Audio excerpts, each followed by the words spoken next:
Hi students, welcome again to my channel in Capsule Revision series. Yesterday I uploaded Electrochemistry part 1. So today in continuation here is second video of electrochemistry.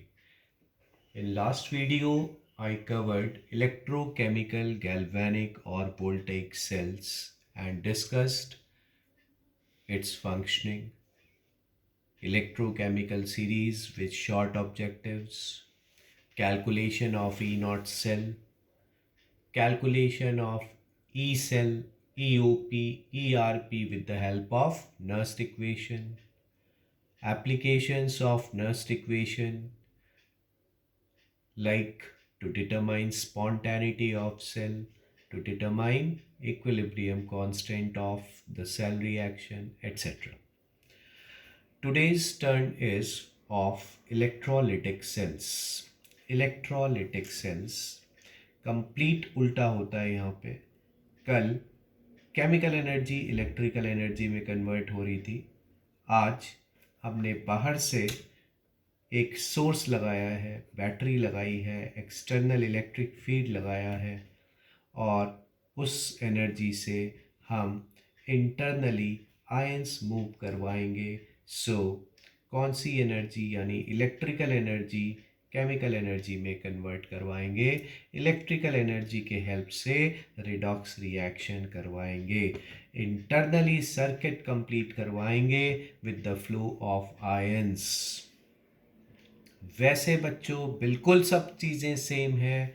Left में anode है, left में oxidation ही होगा, but major difference यहाँ ये है कि कल anode negative था, लोन से याद करो. आज एक्सटर्नल बैटरी से एनोड को पॉजिटिव बनाया गया है. एक्सटर्नल बैटरी से पोलैरिटीज़ रिवर्स करी गई हैं, पॉजिटिव बनाया गया है. तो अब बच्चों समझो कॉन्सेप्ट. कैथोड को नेगेटिव बनाया गया है, तो अब एनोड पर अगर ऑक्सीडेशन होगा तो ऑक्सीडेशन की पॉसिबिलिटीज़ देखनी है. कैथोड पर अगर रिडक्शन होगा तो कैथोड पर पॉसिबिलिटीज़ देखनी है और ये देखना है कि उन पॉसिबिलिटीज़ में मोस्ट फिजिबल पॉसिबिलिटी कौन सी है. CuSO4 एक्वस यहाँ पे इलेक्ट्रोलाइट कहलाया जाता है. ये एनोड है लेफ्ट में और राइट में कैथोड है. So let's start with left hand side. जो आपको रॉड दिख रही है, सपोज करो ये इम्प्योर कॉपर रॉड है और एनोड तो ये है ही. राइट पर जो आपको रॉड दिख रही है, सपोज करो ये प्योर कॉपर रॉड है और कैथोड है. एनोड पर ऑक्सीडेशन, अगेन ऑक्सीडेशन ही होगा, बट मैं पहले ही बता चुका हूं कि ये पॉजिटिव इलेक्ट्रोड है. इस पर कैथोड पर रिडक्शन होगा, बट मैं पहले ही बता चुका हूं कि ये इस बार एक्सटर्नली नेगेटिव बना दिया गया. ठीक. अब सपोज करो इस इम्प्योर रॉड में जिंक है, आयरन है, सिल्वर है, ये तीन इम्प्योरिटीज हैं और खुद ये कॉपर की रॉड है. ये कॉपर की प्योर रॉड है और ये इम्प्योर है जिसमें जिंक, आयरन, सिल्वर इम्प्योरिटीज है. अब हल्का सा आइडिया इलेक्ट्रोकेमिकल सीरीज का यूज करेंगे लास्ट टर्न का, कि स्टैंडर्ड ऑक्सीडेशन पोटेंशियल अगर मैं अभी आपको बता दूं कि जिंक का सबसे ज्यादा है +0.76, आयरन का +0.44 है, सिल्वर का इट इज -0.8 वोल्ट. कितने वोल्ट्स? -0.8 वोल्ट्स. एंड कॉपर का इट इज अगेन -0.34 वोल्ट्स. क्योंकि याद करो मैंने कल बताया था कि चापा वाले एलिमेंट्स जो हाइड्रोजन से नीचे हैं उनका E0OP नेगेटिव होता है. तो ये नेगेटिव नेगेटिव हैं, ये कॉपर सिल्वर के नेगेटिव हैं। तो बच्चों पहले सेट ऑफ रिएक्शन देखो कि क्या क्या पॉसिबिलिटीज़ हैं एनोड पर। एक तो जिंक के ऑक्सीडेशन की पॉसिबिलिटी है, एक आयरन के ऑक्सीडेशन की पॉसिबिलिटी है, एक कॉपर का रॉड खुद ऑक्सीडाइज हो सकता है। दो और पॉसिबिलिटीज़ हैं जिनको हमें ध्यान से सुनना है और देखना है। पहली पॉसिबिलिटी है कि वाटर का ऑक्सीडेशन होने लगे। वाटर जो हमने इलेक्ट्रोलाइट में एक्वस लिखा है, तो वाटर का कॉपर सल्फेट एक्वस जैसे मैंने लिखा था, तो वाटर खुद आने लगे एनोड पर। और जब वाटर एनोड पर आता है तो डाई ऑक्सीजन यानी O2 गैस निकलती है, लेकिन इसका ई नॉट देखो आप -1.23 वोल्ट्स। दूसरी पॉसिबिलिटी है कि जो हमने इलेक्ट्रोलाइट जो हमने लिया उसका anion such as bromide, chloride, iodide, ये सब खुद एनोड पर आएंगे। क्यों आएंगे? क्योंकि ये नेगेटिवली चार्ज्ड है। नेगेटिवली चार्ज्ड है तो बताओ, एनोड हमने पॉजिटिव बना रखा है, तो ये अट्रैक्ट होंगे, ये आएंगे और खुद को ऑक्सीडाइज करेंगे। और कौन सी गैस इवॉल्व होगी? ब्रोमीन। तो बच्चों देखो कौन कौन सी पॉसिबिलिटीज हुई। जिंक का ऑक्सीडेशन, आयरन का ऑक्सीडेशन, कॉपर का ऑक्सीडेशन, वाटर का ऑक्सीडेशन, और जो इलेक्ट्रोलाइट लिया है उसका ऑक्सीडेशन, इलेक्ट्रोलाइट लिया है उसके एनायन का ऑक्सीडेशन। 5 पॉसिबिलिटीज में ई नॉट के हिसाब से अगर हम लगाते चले जाएं तो सबसे पहली रिएक्शन होगी जिंक का ऑक्सीडेशन, सेकंड रिएक्शन होगी आयरन का ऑक्सीडेशन, और थर्ड रिएक्शन होगी कॉपर का ऑक्सीडेशन। ई नॉट के हिसाब से हो रहा है सब कुछ। इसका मतलब क्योंकि रॉड कॉपर की है तो सिल्वर को कभी भी ऑक्सीडाइज होने का मौका मिलेगा ही नहीं। ये दोनों तो एज आयंस ऑब्टेन होंगे, मोर ऑक्सीडाइजेबल हैं, तो किसकी तरह ऑब्टेन हो जाएंगे? आयंस की तरह। लेकिन सिल्वर तो ऑक्सीडाइज होगा ही नहीं और हमें एनोड मड में मिलेगा। Anode mud will consist of silver, less oxidizable impurity. तो पहले इसका ऑक्सीडेशन हुआ, फिर आयरन का हुआ, फिर कॉपर का हुआ, और फिर ये बताओ, ये दो पॉसिबिलिटीज में अगर मैं ये बता दूं तुम्हें कि इन दोनों के ई नॉट ज़्यादा नेगेटिव है, तो बताओ सिर्फ और सिर्फ कॉपर का ऑक्सीडेशन अलोंग विद जिंक और आयरन हो पाएगा। ठीक बात। अब सपोज करो मैं कॉपर रॉड को कर दूं खत्म, ध्यान से सुनो। अब मैं ले लूं प्लैटिनम की रॉड। अब बताओ कौन कौन सी पॉसिबिलिटीज बचती है कि प्लैटिनम खुद आए ऑक्सीडाइज हो, वाटर आए और ऑक्सीडाइज हो, और एनायन आए और ऑक्सीडाइज हो। एनायन किसका? इलेक्ट्रोलाइट का। तो अब यहां ध्यान से सुनने की बात है कि अगर एनायन ऐसे हैं जो कि ऑक्सीडाइज हो ही नहीं सकते, जैसे सल्फेट, कार्बोनेट कार्बन +4 में, फॉस्फेट फॉस्फोरस +5 में, फ्लोराइड F-, याद करो P block, F- is the weakest reductant. तो इसका मतलब उसकी खुद को ऑक्सीडाइज करने की टेंडेंसी बहुत कम है। तो बताओ ऐसे केसेस में वो नहीं आएंगे तो वाटर आएगा तो प्रोडक्ट O2 होगा।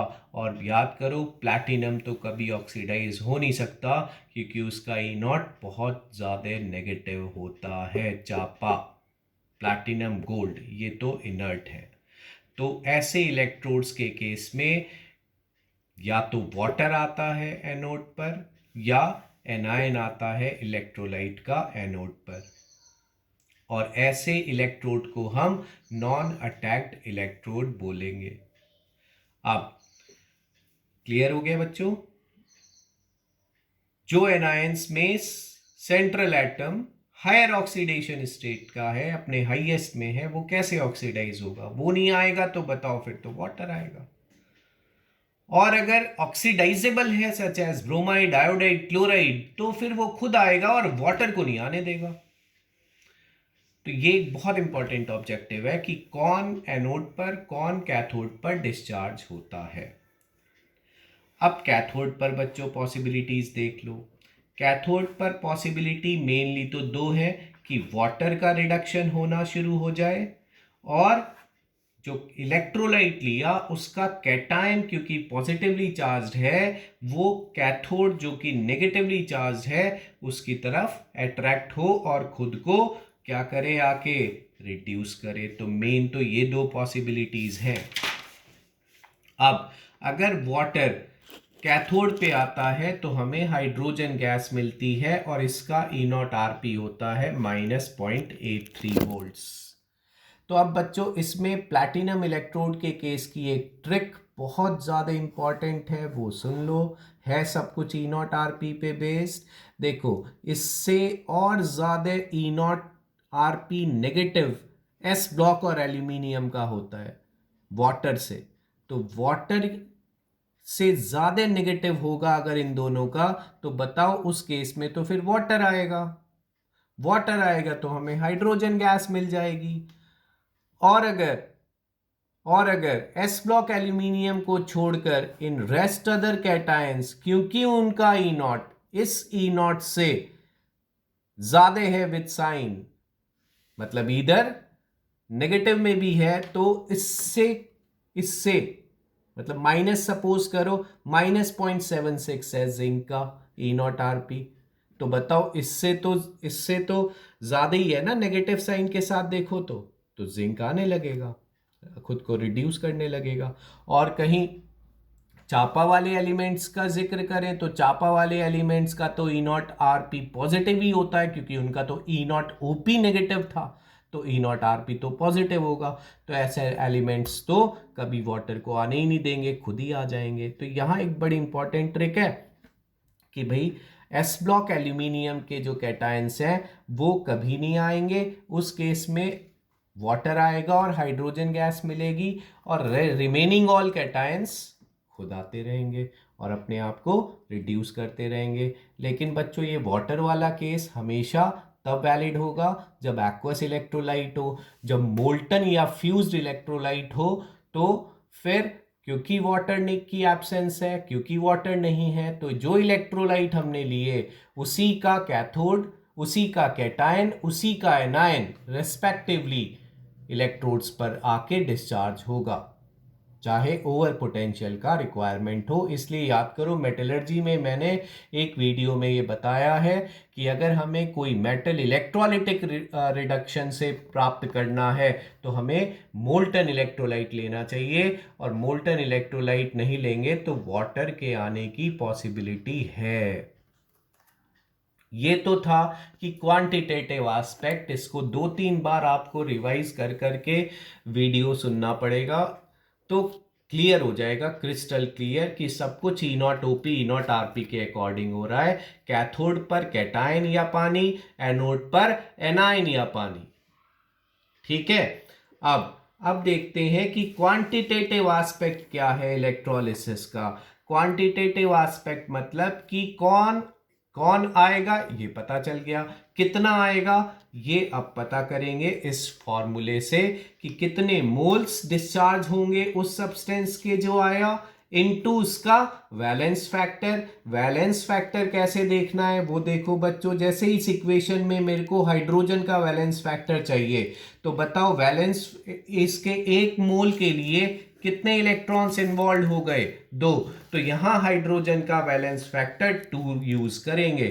Copper 2 plus 2e minus gives copper, तो बताओ बच्चों कॉपर का वैलेंस फैक्टर 2 होगा। Silver ion Ag plus 1e minus gives Ag, बताओ सिल्वर का वैलेंस फैक्टर बच्चों 1 होगा। तो एक मोल के लिए जितने भी इलेक्ट्रॉन्स इन्वॉल्व हो वो उसका वैलेंस फैक्टर है। सपोज करो कि आपको हाइड्रोजन का वैलेंस फैक्टर तो याद कर लो 2 है, और सिमिलरली ऑक्सीजन का वैलेंस फैक्टर भी अगर कभी बहुत क्वेश्चन आते हैं यूज करना हो तो बताओ, ऑक्सीजन के लिए यहां 4 इलेक्ट्रॉन दिख रहे हैं तो ऑक्सीजन का वैलेंस फैक्टर 4 यूज करना बच्चों। तो ये फॉर्मूला याद कर लो, मोल्स क्लास में बताया हुआ है, इसका डेरिवेशन भी कराया हुआ है। Moles into valence factor is equal to charge Q upon Faraday 96500। Q को I इंटू टी लिख सकते हैं, करंट एम्पियर में लेंगे, टी टाइम सेकेंड्स में लेंगे। कभी कभी करंट एफिशिएंसी दी जाती है करंट के साथ, तो वो करंट एफिशिएंसी मल्टीप्लाई कर दी जाएगी और after multiplying with current efficiency net current use किया जाएगा। फॉर एग्जांपल अगर हम कहते हैं कि 4 एम्पियर करंट है विद एफिशिएंसी ऑफ 75%, तो 3 एम्पियर करंट यूज होगा बच्चों इस फॉर्मूले में। दो इंपॉर्टेंट ऑब्जेक्टिव कर लेते हैं। सी, एक एक वर्ड देखना। कैलकुलेट नंबर ऑफ फेराडेज, मैंने बताया 96500 कूलम फेराडे है। फेराडे है क्या?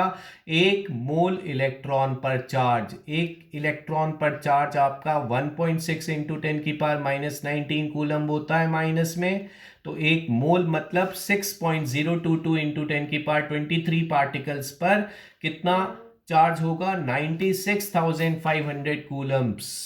To calculate number of Faradays required to reduce 2 moles of permanganate ion to manganese ion, तो बताओ वैलेंस फैक्टर निकाला जाए। सबसे पहले MnO4 माइनस यानी मैंगनीज +7 में है, भेजना उसे Mn2 प्लस में है, तो बताओ बच्चों नंबर ऑफ इलेक्ट्रॉन्स इन्वॉल्व 5 आ गए, तो यही वैलेंस फैक्टर है। 2 मोल उसने क्वेश्चन में दिया है जिनको रिड्यूस करना है, तो moles into valence factor equals to Q upon 96500। 96500 को फैराडेज लिखा जा सकता है। Next question, find mass of copper deposited by the passage of 9.65 ampere current for 10 minutes through CuSO4। पहले ये जरूर डिटरमाइन करो कि कैथोड पर कॉपर आयन आएगा कि नहीं। कैथोड पर कॉपर आयन आएगा, मैं पहले ही बता चुका हूं कि एस ब्लॉक एल्यूमिनियम को छोड़कर सब कैटायंस खुद आते हैं, और अगर एस ब्लॉक एल्यूमिनियम आयन है, अगर कैटायन है इलेक्ट्रोलाइट का, तो उस केस में वाटर आता, लेकिन फिलहाल तो कॉपर आएगा। कॉपर आएगा तो बताओ उसके मोल्स निकाल लें अगर, तो मास आ जाएगा। तो मोल्स निकालेंगे, एक फॉर्मूला लगाते हैं, वैलेंस फैक्टर 2 हो गया, करंट रख दिया 9.65 का, टाइम मैंने कहा सेकेंड्स में कन्वर्ट करके रखोगे तो मोल आ जाएंगे, 1 मोल आ जाएंगे, तो given mass upon atomic mass is equal to mole put करके एटॉमिक मास 63.5 लेके मोल मास निकाला जा सकता है कॉपर का। तो खूब ऑब्जेक्टिव्स करो इससे रिलेटेड और खूब प्रैक्टिस करो, और if you like the video keep on subscribing. I know you are subscribing and watching a lot. Thanks for your support.